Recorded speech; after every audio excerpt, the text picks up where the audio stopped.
Hello everyone, in this video I'll be showing you how to cheese the Jagged Peak Drake in Elden Ring Shadow of the Erdtree. This is a challenging boss, and much more challenging than I thought it was going to be. A good strategy would be to apply Scarlet Rock, because that way you're able to deal damage, as this thing will fly around a ton and be pretty much impossible to hit. So get the Scarlet Rock going on it. You can also use Rot Grease on your weapon, this will help you at applying it. But the overall strategy to this fight is get out of its fire breath. It's going to do those attacks very frequently and then fly around, so it's actually best to get in close to this boss because I found that most of its challenging attacks are from a distance. So we were able to get the Scarlet Rot inflicted on it there. And for this next part, it was just moving around to stay away from its fire breath, because if you get hit with the fire breath, you get pretty much taken out. Thankfully, Torrent was able to tank that hit for me, but if you get hit in the fire, it would completely wipe out my entire health bar. So make sure you get the Flame Drake Talisman equipped because it's going to help with your fire negation. I also highly recommend using a ranged weapon. I have Mesmer Spear here, but really any type of throwing weapon, and there's tons of them in this DLC, will work.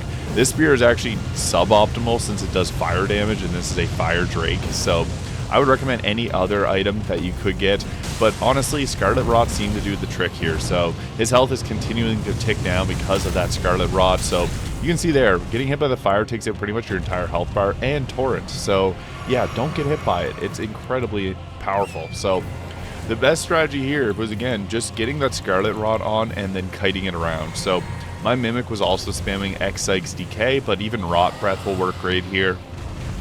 The best strategy would be to get to its backside and then use the Scarlet Rot right here. So just pretty much like that, but make sure you do hit it because I was not in range there. But it still seems like I was able to get a couple hits off on its face. So yeah, the Scarlet Rot makes a big difference here. For a lot of the bosses, some of them were quite challenging in this game, and the DLC, I'm very impressed with the difficulty. But this one, it took me a lot to bash my head against the wall, and I figured that it would be best just to use Scarlet Rot. So I cut out a bunch of clips there where I was just running around aimlessly, avoiding the fire. You get really weird RNG against this boss. Sometimes it's just going to run around endlessly, and sometimes it's just going to get right in close and fight you. But the best strategy is doing what the Mimic did there and shoot that Scarlet Rot from behind. So just keep attacking with Scarlet Rot until you can whittle down its health. And then once you have Scarlet Rot applied and its health is really low, just play defensively, because again, these attacks can take you out in one hit. So that is how you can cheese the Jagged Peak Drake in Elden Ring.